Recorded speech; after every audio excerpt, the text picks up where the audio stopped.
శ్రీ గణేశాయ నమ, శ్రీ సరస్వతి నమ, శ్రీ గురుభ్యో నమ. సత్సంగంలో భాగంగా ఇప్పుడు మనం రామాయణం నుండి కొంత భాగం పారాయణం చేసుకుందాం. వాల్మీకి మహర్షిని ముందుగా ప్రార్థన చేసుకుందాం. కుజంతన్ రామ రామేతి మధురం మధురాక్షరం ఆరుహ్య కవితా శాఖం వందే వాల్మీకి కోకిలం. అంజనానందనం వీరం జానకీ శోకనాశనం కపీశమక్షంతారాం వందే లంకా భయంకరం.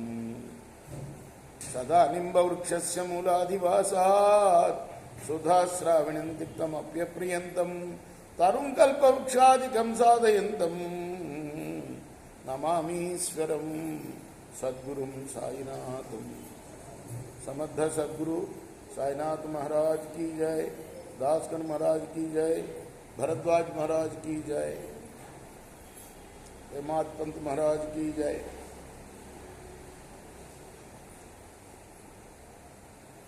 धनदस्य तु कार्येण धनदस्तेन नो भवान् समः सर्वेषु भूतेषु स्थावरेषु चरेषु च. కుబేరుడు చేసే పని నువ్వు చేయడం వల్ల మాకు నువ్వు కుబేరుడవయ్యావు. నువ్వు స్థావరాలు జంగమాలు అయిన అన్ని భూతాల యందు కూడా సముడవు.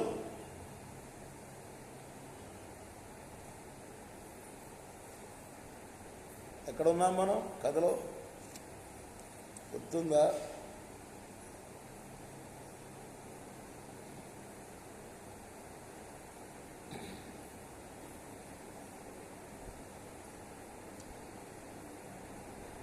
గద్ద గుడ్లగూబ ఆ కథలో ఉన్నాం కదా.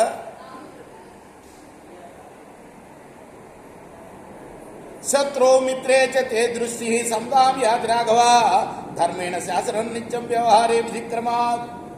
ఓ రామా, నీ దృష్టి శత్రువుల యందు మిత్రుల యందు కూడా సమంగా ఉంటుంది. వ్యవహారాల యందు విధి అనుసారంగా నిత్యం ధర్మం చేత శాసనం చేస్తావు నువ్వు.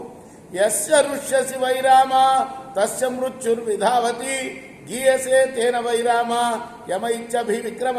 రామ, నువ్వు ఎవరి మీద కోపిస్తావో వాడి దగ్గరకు మృత్యు పరిగెత్తుకొని వెళ్తుంది. అతడు మహాపరాక్రమవంతుడవైన నిన్ను యముడు అని అంటాడు. యశ్చైవ మానుషో భావో భవతో నృపసత్తమ ఆనృశంస్య పరో రాజన్ సత్వేషు క్షమయాన్విత. రాజుల్లో శ్రేష్ఠుడమైన ఓ రాజా, నీ మానవత్వం క్రౌర్యం లేక సకల ప్రాణుల యందు కూడా ఓర్పుతో కూడిందయ్యా.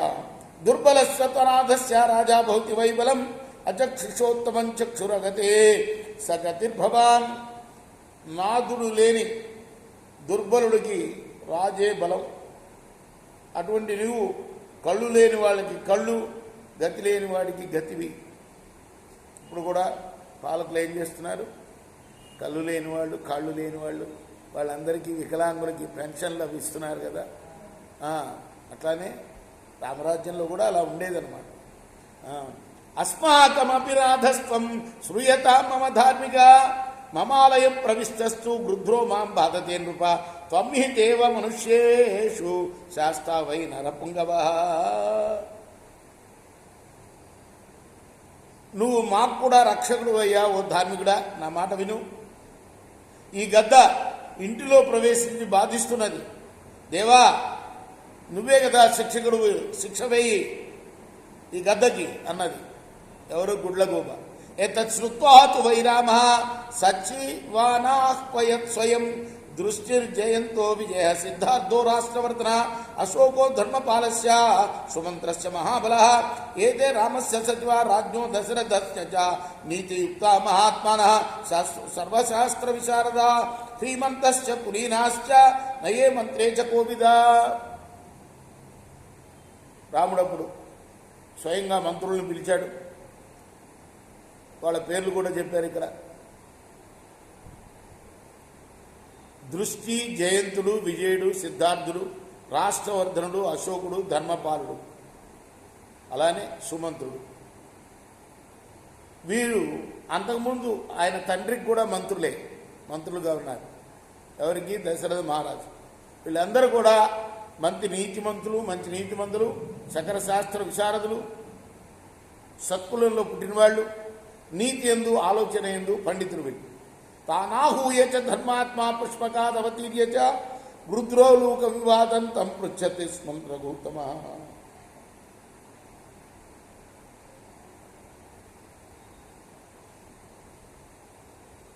కతి వర్షాని వై గృద్రం తదేదన్నిలయం కృతం ఏతన్మే కారణం బ్రూహి ఏ జిజానాసి తత్వద ఏతశ్రుత్వాతు వై గృద్రో భాజతే రాఘవన్ సతం.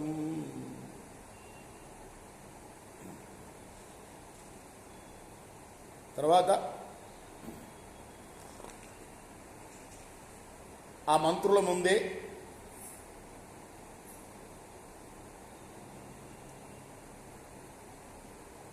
రాముడు ముందుగా గద్దని అడిగాడు, ఈ గృహాన్ని నువ్వు నిర్మించుకొని అన్నాళ్ళు అయ్యింది అంటే వాళ్ళ సమక్షంలో విచారణ జరపాలి కదా, ఎవరి సమక్షంలో? మంత్రుల సమక్షంలో. కాబట్టి అడుగుతున్నాడు. ఈ మాటలు విన్న గద్ద అన్నది, ఇయం వసుమతీరామా మనుష్యై పరితో యదా ఉత్తితైరావృత సర్వ తదా భ్రమృతి మే గృహం. ఈ భూమి అంతా కూడా ఉద్భవించిన మానవుల చేత ఎప్పుడైతే కప్పబడిందో ఆనాటి నుండే ఇది నా గృహం అన్నది. అది గద్ద. ఉలూకశ్చ ప్రవిద్రామ పాదపై రూపశోభిత యదే పృథివీరాజం తదా ప్రకృతి మే గృహం ఏతశ్రుత్వాతు వైరామ సభాసదం ఉవాచ. అప్పుడు గుడ్లగూబ అనేది రావుడితో, ఈ భూమి వృక్షాలతో ఎప్పుడైతే కప్పబడి ఉన్నదో అప్పటి నుంచి ఇది నా గృహమే అన్నది. నసా సభాయత్ర నసంతి వృద్ధా నేన వదంతి ధర్మం నాసో ధర్మో ఎత్ర న సత్యమస్తి న తత్సత్యం యచ్చలేనానువిద్ధం. వృద్ధులు లేనిది సభ కాదు, ధర్మాన్ని చెప్పని వారు వృద్ధులు కారు, సత్యం లేనిది ధర్మం కాదు, కపటంతో కూడింది సత్యం కాదు. ఏతు సభ్య సదా జ్ఞాత్వా తుష్టిం జాయందాసతే యథా ప్రాప్తన్న బ్రువతే తే సర్వే నృతవాదినః. ఏ సభ్యులు తెలిసి ఉండి కూడా మాట్లాడకుండా ఉంటారు, చెప్పవలసిన మాట చెప్పరు, వాళ్ళందరూ కూడా అసత్యం పలుకుతున్న వాళ్ళ కిందే లెక్క. జానన్న చా బ్రవీత్ ప్రశ్నాన్ కామాత్ క్రోధాత్ భయాత్ తదా సహస్రం వారుణాన్ ఆశాన్ ఆత్మని ప్రతిముంచది. కామం వల్ల కానీ, క్రోధం వల్ల కానీ, భయం వల్ల కానీ ఎవడు తెలిసి ఉండి కూడా ప్రశ్నలకు సమాధానం చెప్పడో వాడు 1000 వరుణ పాశాలని తనకు తగుల్చుకున్నవాడి కింద లెక్క. తేషాం సంవత్సరే పూర్ణే పాసేక ప్రముచ్యతే తస్మాత్ సత్యేన వక్తవ్యం జానత సత్యమధ్యస.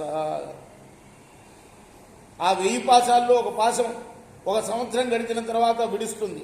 అంచేత సత్యం తెలిసిన వాడు చక్కగా సత్యమే చెప్పవలే. ఎవరన్నారు ఈ మాటలన్నీ? గుడ్లగూబన్నది. అర్థమైందా? ఏతశ్రుత్వా సచివారామవేవాభృగం సదా ఉలోక శోభతే రాజన్ అంతఃపురుద్రే మహామతి. మాటలు విని మంత్రులు రాముతో అన్నారు, రామ, ఈ ఉలోకం మంచిదిలా కనపడుతుందయ్యా. త్వం ప్రమాణం మహారాజా రాజా హి ప్రమాగతి రాజమాలా ప్రజా సర్వ రాజా ధర్మసనాతన. కాబట్టి నువ్వే నిర్ణయం చేయాలయ్యా. రాజే కదా పరమగతి, ప్రజలందరికీ రాజే మూలం, రాజధర్మం చాలా ప్రాచీనమైనది అన్నారు మంత్రులందరూ కూడా. శాస్తా రుణాన్ రూపోయేషాం తేన గచ్చంతి దుర్గతి అంటే వాళ్ళు చెప్పలేకపోయారనమాట. అది సృష్టి నుంచి ఉన్నానని చెప్తుంది, ఇది సృష్టి నుంచి ఉన్నానని చెప్తుంది. మానవులు ఎప్పుడైతే పుట్టారో అప్పటి నుంచి ఉన్నానని ఒకటి చెప్తే, వృక్షాలు ఎప్పటి నుంచి పుట్టాయో అప్పటి నుంచి ఉన్నానని ఇంకోటి చెప్తున్నారు. ఏ మానవులకైతే మానవులకు రాజు శిక్షకుడిగా ఉంటాడో వాళ్ళు దుర్గతి పొందరు. యముని చేత విడవబడిన వారై పురుషోత్తముడు అవుతారు వాళ్ళు. సచీవాహనమద శ్రుత్వా రామోచనమప్రి అభిదాస్యామి పురాణే యదుదాహృతం. మంత్రుల మాట విన్న రాముడు ఒక పురాణంలో చెప్పిన విషయాన్ని చెప్తాను అని అది మొదలుపెట్టాడు. రేపు మనం ఆ విషయం ఏంటో రేపటి భాగంలో తెలుసుకుందాం. కృష్ణార్పణమస్తు. సాయి కృష్ణార్పణమస్తు.